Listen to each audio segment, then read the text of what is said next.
Hi hello ನಮಸ್ತೆ welcome to ಖುಷ್ ಮನೆ multi creations. ಇದು ನಾನು ನಿಮ್ಮ ಶಾಂತಿ. ಫ್ರೆಂಡ್ಸ್, ಇವತ್ತು ನಾಳೆ 2 ದಿವಸನೂ ರಥಸಪ್ತಮಿ ಇದೆ.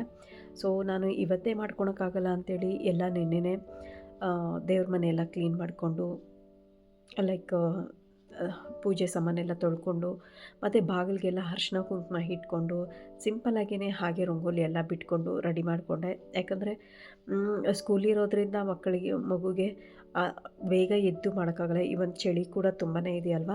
ಸೊ ಒಂದೇ ದಿವಸದಲ್ಲಿ ಆಗಲ್ಲ ಅಂಥೇಳಿ, ಮತ್ತು ಇವತ್ತು ಷಷ್ಠಿ ಕೂಡ ಇದೆ. ನೆನ್ನೆನೇ ಮಾಡಿಕೊಂಡೆ, ಯಾಕಂದರೆ ಇವತ್ತೇ ಎಲ್ಲನೂ ಮಾಡಿಕೊಂಡು ಒಟ್ಟಿಗೆ ಮಾಡ್ಕೊಳಕ್ಕಾಗಲ್ಲ ಅಂಥೇಳಿ ನೆನ್ನೆನೇ ಎಲ್ಲ ಕ್ಲೀನ್ ಮಾಡಿಕೊಂಡು ಎಲ್ಲ ರೆಡಿ ಮಾಡಿಕೊಂಡೆ. ತುಂಬ ಜನ ರಥಸಪ್ತಮಿ ಲೈಕ್ ಅದು ಬೆಳಗ್ಗೆನೇ 5 ಗಂಟೆ ಸೂರ್ಯ ಹುಟ್ಟೋದಕ್ಕಿಂತ ಮುಂಚೆ ಎದ್ದು ಪೂರ್ವ ಪಶ್ಚಿಮ ಈ ಥರ ನಿಂತ್ಕೊಂಡು, ಪೂರ್ವದ ಕಡೆ ನಿಂತ್ಕೊಂಡು ಸ್ನಾನ ಮಾಡಬೇಕು ಅಂತೆಲ್ಲ ಹೇಳಿ ಕೆಲವೊಂದು ಪದ್ಧತಿಗಳ್ನ ಫಾಲೋ ಮಾಡ್ತಾರೆ. ಬಟ್ ನಾವೇನು ಅಷ್ಟೊಂದು ಪದ್ಧತಿ ಅಂತ ಏನೂ ಫಾಲೋ ಮಾಡಲ್ಲ. ಬಟ್ ಪೂಜೆ ರಥಸಪ್ತಮಿ ಒಳ್ಳೆ ದಿವಸ ಪೂಜೆ ಮಾಡಿದ್ರೆ ಒಳ್ಳೆಯದು ಅಂಥೇಳಿ ನೆನ್ನೆನೇ ಎಲ್ಲ ಕ್ಲೀನ್ ಮಾಡಿಕೊಂಡು, ಇವನ್ ಬಾಗಿಲಿಗೆಲ್ಲ ಸಿಂಪಲಾಗಿ ರಂಗೋಲಿ ಬಿಟ್ಕೊಂಡು, ಆ ರಂಗೋಲಿನೂ ಸಹ ನಾನು ಸಿಂಪಲಾಗಿ ಬಿಟ್ಟಿರೋ ರಂಗೋಲಿನ ನಾನು ವಿಡಿಯೋದಲ್ಲಿ ಅಪ್ಲೋಡ್ ಮಾಡಬೇಕು ಅಂತೇಳಿ ಮಾಡಿಕೊಂಡೆ. ಬಟ್ ಆದರೂ ಕೆಲವೊಂದು ಶೇಪು ಸರಿಯಾಗಿ ಬರಲಿಲ್ಲ. ಯಾಕಂದರೆ ಕೈ ತ್ಯಾವ ಆಗಿಬಿಟ್ರೆ ಅದು ರಂಗೋಲಿ ಶೇಪು ಅಷ್ಟು ಕ್ಲೀನಾಗೆ ಬರೋಲ್ಲ. ಸೊ ಆದ್ರೂ ನಾನು ಟ್ರೈ ಮಾಡಿದ್ದೀನಿ ತೋರಿಸೋಣ ಅಂಥೇಳಿ. ಸಿಂಪಲಾಗಿರೋ ರಂಗೋಲಿ ಹೇಗಿದೆ ಅಂತೇಳಿ ಕಮೆಂಟ್ಸ್ ಮುಖಾಂತರ ತಿಳಿಸಿ. ಹಾಗೆಯೇ ನಿಮ್ಮಲ್ಲೂ ಯಾರ್ಯಾರು ರಥಸಪ್ತಮಿ ಪೂಜೆ ಆ ಪದ್ಧತಿ ಏನಾದರೂ ಇದೆಯಾ ಅನ್ನೋದನ್ನು ಕಮೆಂಟ್ಸ್ ಮುಖಾಂತರ ತಿಳಿಸಿ. ಹಾಗೆಯೇ ಎಲ್ಲ ಆದಮೇಲೆ ನಾನೇನಪ್ಪ ಅಂತಂದರೆ, ಈಗ ತುಳಸಿ ಗಿಡ ಇತ್ತಲ್ಲ, ತುಳಸಿ ಗಿಡದ ಹತ್ರನೂ ನಾನೆಲ್ಲ ರೆಡಿ ಮಾಡಿ ಇಟ್ಕೊಂಡೆ.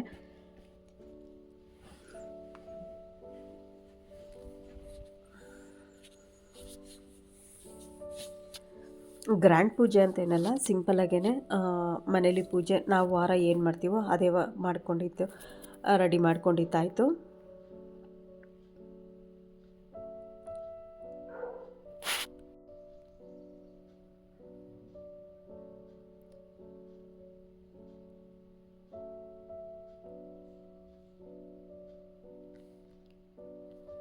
ಸ್ವಸ್ತಿಕ್ ಅಂತೇಳಿ ಬಿಟ್ಕೊಂಡೆ. ಮನೆ ಮುಂದೆ ತುಂಬಾ ಚಿಕ್ಕ ಜಾಗ.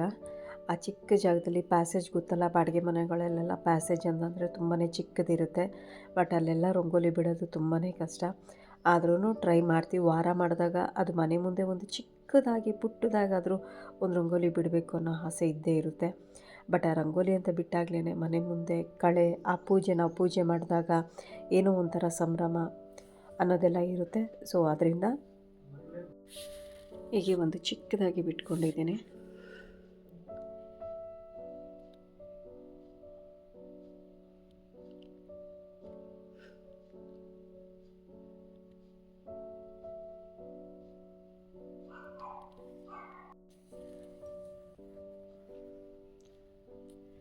ಮತ್ತು ಮನೆ ಮುಂದೆ ಜಾಸ್ತಿ ಗ್ರಿಲ್ಲೆಲ್ಲ ಓಪನ್ ಇರೋದ್ರಿಂದ ತುಂಬಾ ಗಾಳಿ ಬರುತ್ತೆ.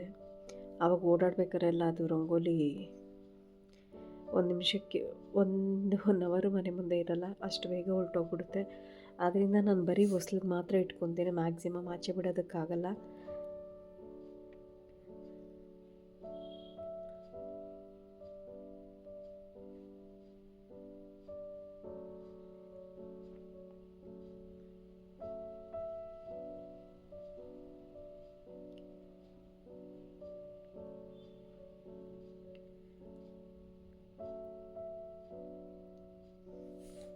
ಈಗ ಕಂಪ್ಲೀಟಾಗಿ ಆದಮೇಲೆ ನಂದು ಪೂಜೆದೆಲ್ಲ ನಾನೇನು ರೆಡಿ ಮಾಡೋದು ಇದು ಮಾಡಲಿಲ್ಲ. ಹಾಗೆಯೇ ಜಸ್ಟ್ ವಿಡಿಯೋ ಮಾಡಿಕೊಂಡೆ. ಸಿಂಪಲಾಗೇ ಪೂಜೆ ಮಾಡಿಕೊಂಡೆ. ಹೂವು ಎಲ್ಲ ತುಂಬಾ ಕಾಸ್ಟ್ಲಿ ಇತ್ತು. ಮಾರ್ಕೆಟ್ ಅವ್ರಿಗೆ ಗೊತ್ತಾಗುತ್ತೋ ಏನೋ, ರಥಸಪ್ತಮಿ ಎಲ್ಲ ಇವೆಲ್ಲ ಇರೋದು ಗೊತ್ತಾಗುತ್ತೆ. ಬಟ್ ಎಲ್ಲ ಇದರಲ್ಲೂ ರೇಟ್ ಮಾಡಿಬಿಡ್ತಾರೆ. ತುಂಬಾ ಕಾಸ್ಟ್ಲಿ ಇತ್ತು. ಹಾಗೆಯೇ ಲಾಸ್ಟ್ ವೀಕ್ ಬಂದ್ಬಿಟ್ಟು ನಾನು ಹೇರ್ ಕಟ್ ಮಾಡಿಸಿದ್ದೆ. ನಾನು ಮ್ಯಾಕ್ಸಿಮಮ್ ಹೇರ್ ಕಟ್ ಮಾಡಿಸ್ತೀನಿ. ಬಟ್ ಈ ಸಲಿನೇ ಸ್ವಲ್ಪ ಲೆಂತಿ ಬಿಟ್ಟಿದ್ದೇನೆ. ಮ್ಯಾಕ್ಸಿಮಮ್ ಶಾರ್ಟ್ ಹೇರೇ ನಂದು. ಬಟ್ ಈ ಸಲ ಮಾತ್ರ ಸ್ವಲ್ಪ ಲೆಂತಿಯಾಗಿ ಹೇರ್ ಕಟ್ ಮಾಡಿದ್ದೀನಿ. ಬಟ್ ಚೆನ್ನಾಗೇ ಬಂತು, ಒಂಥರ ಖುಷಿ ಆಯಿತು. ಇಲ್ಲೇ ಮನೆ ಹತ್ರ ಇರೋ ಸಲೂನ್ ಹತ್ರ ಎಲ್ಲ ಮಾಡಿಸ್ಕೊಂಡಿದ್ದೆ. ತುಂಬ ಚೆನ್ನಾಗಿ ಬಂತು, ಒಂಥರ ಸ್ಯಾಟಿಸ್ಫ್ಯಾಕ್ಷನ್ ಇತ್ತು. ಹಾಗೇ ನೆಕ್ಸ್ಟ್ ದಿವಸಕ್ಕೆ ನಾನು ಬಂದುಬಿಟ್ಟು ಸ್ವಲ್ಪ ಹೇಗಿದ್ರೂ ಚಳಿ ಇದೆಯಲ್ಲ, ಚಳಿಗಾಲಕ್ಕೆ ಸ್ವಲ್ಪ ಬೋಂಡ ಬಜ್ಜಿ ಮಾಡೋಣ ಅಂಥೇಳಿ ಎಲ್ಲ ರೆಡಿ ಮಾಡಿಕೊಂಡೆ. ತುಂಬ ದಿವಸ ಆಗಿತ್ತು ಬಜ್ಜಿ ಮಾಡಿ. ಸಿಂಪಲ್ಲಾಗಿ ಬೋಂಡ ಅಂತೇಳಿ ಮಾಡ್ಕೊಂಬಿಡ್ತಿದ್ವಿ, ಇಲ್ಲಾಂದರೆ ಹಪ್ಳ ಅಂತ ಹಾಕ್ಕೊಂಬಿಡ್ತಾಯಿದ್ವಿ. ಈಗ ಚಳಿ ಇರೋದ್ರಿಂದ ಸ್ವಲ್ಪ ಬೋಂಡ ಬಜ್ಜಿ ಈ ಥರ ಎಲ್ಲ ತಿನ್ನಬೇಕು ಅನಿಸುತ್ತಲ್ಲ, ಸೊ ಆದ್ದರಿಂದ ನಾನು ಬಜ್ಜಿಗೆ ಎಲ್ಲ ರೆಡಿ ಮಾಡಿಕೊಂಡೆ. ನೋಡ್ಬೋದು ಕಡಲೆ ಹಸಿಟ್ಟು ತಂದಿದ್ದೆ. ಕಡಲೆ ಹಸಿಟ್ಟು ತಂದು ಅದು ಸ್ವಲ್ಪ ಎಲ್ಲ ಫಿಲ್ಟರ್ ಮಾಡ್ಕೊಂಡು ಜಲ್ಡೆ ಇಟ್ಕೊಂಡು ಒಂದು ಇದರಲ್ಲಿ ಹಾಕ್ಕೊಂಡೆ. ಇದು ಸ್ವಲ್ಪ ತುಂಬಾ ಟೇಸ್ಟಿ ಇರುತ್ತೆ. ಲೈಕ್ ಆನಿಯನ್ನು, ಕ್ಯಾರೆಟು, ಕೊತ್ತಂಬರಿ ಅದ್ರ ಜೊತೆಗೆ ಸ್ವಲ್ಪ ಲೆಮನ್ ಡ್ರಾಪ್ ಇವೆಲ್ಲ ಹಾಕ್ಬಿಟ್ಟು ಮಾಡ್ಕೊತೀವಲ್ಲ, ಆ ರೀತಿಯಲ್ಲೇ ಲೈಕ್ ಸ್ಟ್ರೀಟ್ ಫುಡ್ ಅಂತ ಹೇಳ್ತೀವಲ್ಲ, ಸ್ಟ್ರೀಟ್ ಫುಡ್ ಥರನೇ ನಾನು ಮಾಡ್ಕೊಂಡಿದ್ದೆ. ತುಂಬಾ ಚೆನ್ನಾಗಿತ್ತು. ನಿಮಗೇನಾದರೂ ಇಷ್ಟ ಆದರೆ ದಯವಿಟ್ಟು ಇದನ್ನು ಟ್ರೈ ಮಾಡಿ. ಅಫ್ಕೋರ್ಸ್ ಎಲ್ಲರಿಗೂ ಮಾಡೇ ಮಾಡ್ತೀರಾ, ಬಟ್ ಈ ಆನಿಯನ್ನು, ಕ್ಯಾರೆಟ್ ಇವೆಲ್ಲ ಹಾಕ್ಕೊಂಡು ಮಾಡ್ಕೊಳೋದ್ರಿಂದ ಇನ್ನೂ ಚೆನ್ನಾಗಿ ಟೇಸ್ಟ್ ಬರುತ್ತೆ. ನೀವು ನೋಡ್ಬೋದು ನಾನು ಸೋಡಾ ಇಷ್ಟು ತೊಗೊಂಡಿದ್ದೀನಿ. ನಾನು ಸೋಡಾ ಅಂತ ಬೆಳೆಸೋದೇನೆ ಈ ಬೋಂಡಾ ಬಜ್ಜಿ ಮಾಡಿದಾಗ, ಅದು ಬಿಟ್ಟರೆ ಬೇರೆ ಟೈಮಲ್ಲಿ ನಾನು ಮಾಡಲ್ಲ. ಈಗ ನನಗೆ ಎಷ್ಟು ಬೇಕೋ ಅಷ್ಟು ತೊಗೊಂಡು ಸ್ವಲ್ಪ ಸೋಡಾ ಹಾಕ್ಕೊಂಡು ರುಚಿಗೆ ಎಷ್ಟು ಬೇಕೋ ಅಷ್ಟು ಉಪ್ಪು ಹಾಕ್ಕೊತಾ ಇದ್ದೀನಿ. ಹಾಗೆ ಸ್ವಲ್ಪ ಚಿಲ್ಲಿ ಪೌಡರ್ ಸಹ ಹಾಕ್ಕೊತಾ ಇದ್ದೀನಿ. ಮೆಣಸಿನ್ಕಾಯಿ, ಒಂದೊಂದು ಮೆಣಸಿನ್ಕಾಯಿ ಖಾರ ಇರುತ್ತೆ, ಸೊ ಅದೇ ಖಾರ ಸಾಕಾಗುತ್ತೆ. ಇನ್ನೂ ಖಾರ ಬೇಕು ಅನ್ನೋದಾದರೆ ಸ್ವಲ್ಪ ಚಿಲ್ಲಿ ಪೌಡರ್ ಹಾಕ್ಕೋಬೋದು. ಹಾಗೆ ಸ್ವಲ್ಪ ಜೀರಿಗೆ ಹಾಕ್ಕೊಂಡಿದ್ದೀನಿ, ಒಂದು 1/4 ಟೇಬಲ್ ಸ್ಪೂನಷ್ಟು ಜೀರಿಗೆ ಹಾಕ್ಕೊಂಡಿದ್ದೀನಿ. ಇವೆಲ್ಲ ಹಾಕಿ ಮಾಡ್ಕೊಳೋದ್ರಿಂದನೂ ಸಹ ಬಜ್ಜಿ ತುಂಬಾ ಚೆನ್ನಾಗಿರುತ್ತೆ.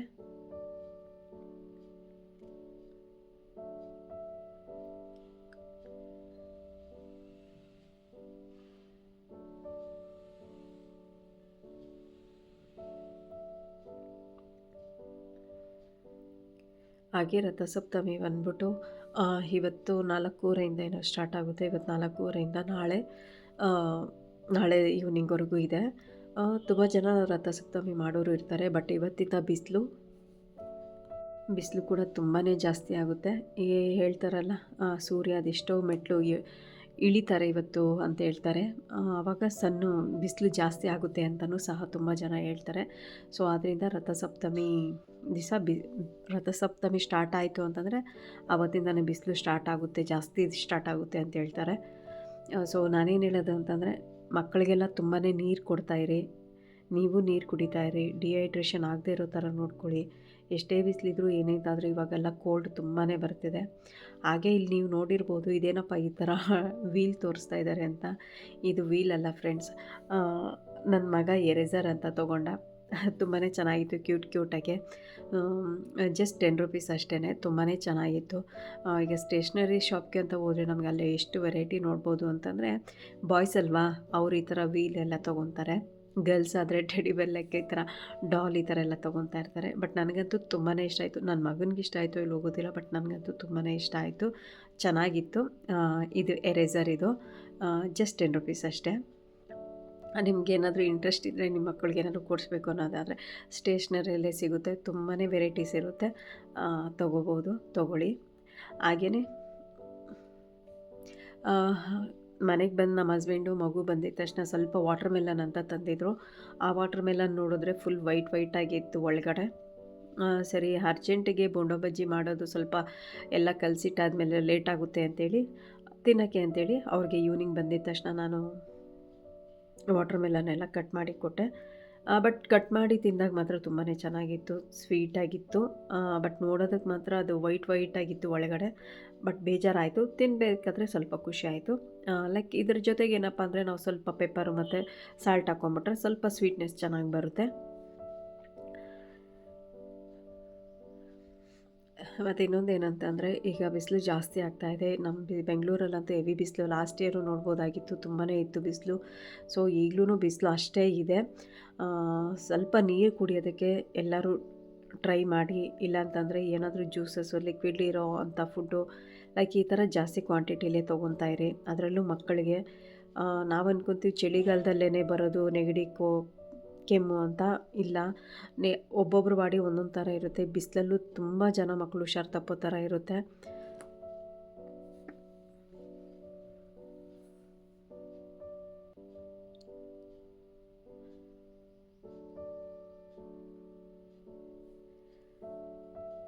ಮ್ಯಾಕ್ಸಿಮಮ್ ನೀರು ಅನ್ನೋದನ್ನು ಕೊಡ್ತಾಯಿರಿ. ಮಜ್ಜಿಗೆ ಏಲಕ್ಕಿ ಥರ ಎಲ್ಲ ಕೊಡ್ತಾಯಿದ್ರೆ ಮಕ್ಳಿಗೂ ಸ್ವಲ್ಪ ಡಿಹೈಡ್ರೇಷನ್ ಆಗೋದು ಕಂಟ್ರೋಲ್ ಮಾಡ್ಕೊಬೋದು. ಮತ್ತು ಇವಾಗ ಬಿಸಿಲು ಜಾಸ್ತಿ ಆಗಿರೋದ್ರಿಂದ ಸ್ವಲ್ಪ ಸ್ಪೈಸಿ ಫುಡ್ಡೆಲ್ಲ ಸ್ವಲ್ಪ ಕಡಿಮೆ ಮಾಡಿಕೊಂಡ್ರು ಚೆನ್ನಾಗಿರುತ್ತೆ. ಯಾಕಂದರೆ ಜೀರ್ಣ ಆಗಲ್ಲ ಅಂತ ಹೇಳ್ತಾರೆ. ಸ್ಪೈಸಿ ಫುಡ್ ತಿನ್ನೋದ್ರಿಂದ ಗ್ಯಾಸ್ಟ್ರಿಕ್ ಆಗುತ್ತೆ ಅಂತಲೂ ಹೇಳ್ತಾ ಇರ್ತಾರೆ.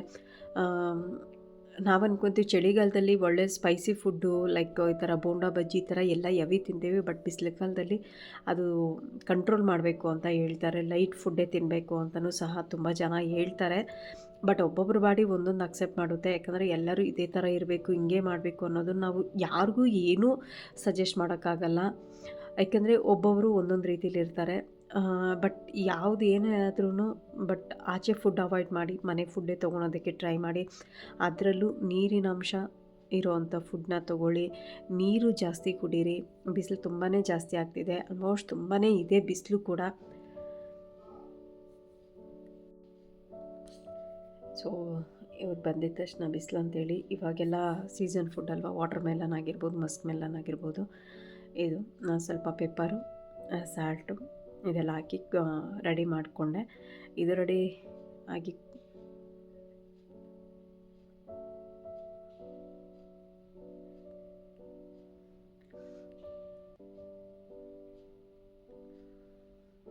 ಇದೆಲ್ಲ ಕೊಟ್ಟಾದಮೇಲೆ ನಾನು ಆ್ಯಕ್ಚುಲಿ ಆಮೇಲೆ ಬೊಂಡ ಬಜ್ಜಿ ಮಾಡೋಣ ಅಂತೇಳಿ ರೆಡಿ ಮಾಡ್ಕೊಂಡಿದ್ದೆ.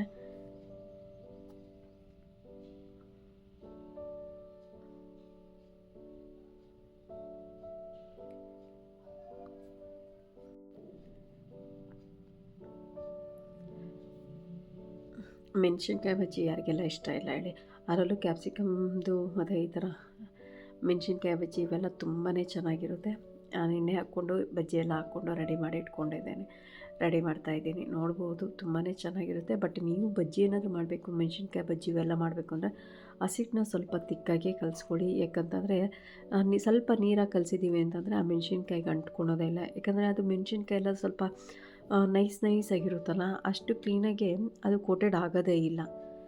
ಸೊ ಆದ್ದರಿಂದ ಸ್ವಲ್ಪ ನಾವು ತಿಕ್ಕಾಗೆ ಕಲಿಸ್ಕೊಂಡಿದ್ದೀವಿ ಅಂತಂದರೆ ಚೆನ್ನಾಗಿ ಕೋಟೆಡ್ ಆಗಿರುತ್ತೆ. ಈವ್ನಿಂಗ್ ಸ್ನ್ಯಾಕ್ಗಂತೂ ಮಸ್ತಾಗಿರುತ್ತೆ, ಸಕ್ಕತ್ತಾಗಿರುತ್ತೆ. ಅದರಲ್ಲೂ ಮನೇಲೇ ಮಾಡ್ತಿರೋದ್ರಿಂದ ಎಷ್ಟು ಬಜ್ಜಿ ಬೇಕಾದ್ರೂ ತಿನ್ಬೋದು. ಈಗ ನೋಡ್ಬೋದು ನೀವು, ನಾನೆಲ್ಲ ಬಜ್ಜಿ ಹಾಕಿದ್ದೆ ರೆಡಿ ಮಾಡಿ ಇಟ್ಕೊಂಡಿದ್ದೀನಿ. ಎಷ್ಟು ಚೆನ್ನಾಗಿ ಬಂದಿದೆ ನೋಡಿ. ಹಾಗೆ ನಾನು ಇದನ್ನು ಟಿಶ್ಯೂ ಪೇಪರ್ ಮೇಲೆ ಸರ್ವ್ ಇಟ್ಕೊತಾ ಇದ್ದೀನಿ. ಲೈಕ್ ಏನಾದರೂ ಎಣ್ಣೆ ಇದ್ದರೆ ಎಲ್ಲ ಅದ್ರ ಮೇಲೆ ಹೊರಟೋಗ್ಲಿ ಅಂತ. ಹಾಗೆ ಆನಿಯನ್ನು, ಕ್ಯಾರೆಟು, ಕೊತ್ತಂಬರಿ ರೆಡಿ ಮಾಡಿ ಇಟ್ಕೊಂಡು ಒಂದು ಬೌಲ್ಗೆ ಹಾಕ್ಕೊಂಡು ಅದಕ್ಕೆ ಸ್ವಲ್ಪ ಸಾಲ್ಟು ಮತ್ತು ಲೆಮನ್ ಡ್ರಾಪ್ ಹಾಕಿ ಮಿಕ್ಸ್ ಮಾಡಿ ಇಟ್ಕೊತಾ ಇದ್ದೀನಿ. ಬೇಕು ಅಂತಂದರೆ ನೀವು ಬಜ್ಜಿ ಮೇಲೆ ಲೆಮನ್ ಇದು ಆನಿಯನ್ ಎಲ್ಲ ಹಾಕಿದ್ಮೇಲೆ ಬೇಕಂದ್ರೂ ಲೆಮನ್ ಡ್ರಾಪ್ ಹಾಕ್ಬೋದು. ಇಲ್ಲಾಂತಂದರೆ ಇದರಲ್ಲೇ ಒಟ್ಟಿಗೆ ಹಾಕಿಟ್ಬಿಟ್ರೆ ಅವಾಗವಾಗ ನಾವು ಡೈರೆಕ್ಟಾಗಿ ತೊಗೊಂಡು ಹಾಕ್ಕೋಬೋದು. ಹಾಗೆ ಮೆಣಸಿನ್ಕಾಯಿ ಸೆಂಟ್ರಲ್ಲಿ ಕಟ್ ಮಾಡಿ ಅದ್ರ ಜೊತೆಗೆ ಏನು ಕಟ್ ಮಾಡಿ ಇಟ್ಕೊಂಡಿದ್ದೀನೋ ಆನಿಯನ್ನು, ಕ್ಯಾರೆಟು, ಕೊತ್ತಂಬರಿ ಇದು ಅದನ್ನು ಹಾಕ್ಕೊತಾ ಇದ್ದೀನಿ. ನೀವು ನೋಡ್ಬೋದು ಎಷ್ಟು ಚೆನ್ನಾಗಿರುತ್ತೆ. ನಾವು ಹೋಟ್ಲಲ್ಲೇ ಹೋಗಿ ತಿನ್ನಬೇಕಾಗಿಲ್ಲ ಮತ್ತು ಸ್ಟ್ರೀಟಲ್ಲೇ ಹೋಗಿ ತಿನ್ನಬೇಕಾಗಿಲ್ಲ. ಮನೇಲೇ ಈ ಥರ ಟೈಮ್ ಇತ್ತು ಅಂತಂದರೆ ಕಂಪ್ಲೀಟಾಗಿ ಮಾಡ್ಕೋಬೋದು. ಈ ವಿಡಿಯೋ ಏನಾದರೂ ಇಷ್ಟ ಆಗಿದ್ದರೆ ದಯವಿಟ್ಟು ಲೈಕ್ ಮಾಡಿ, ಶೇರ್ ಮಾಡಿ, ಕಮೆಂಟ್ಸ್ ಮಾಡಿ. Thank you friends.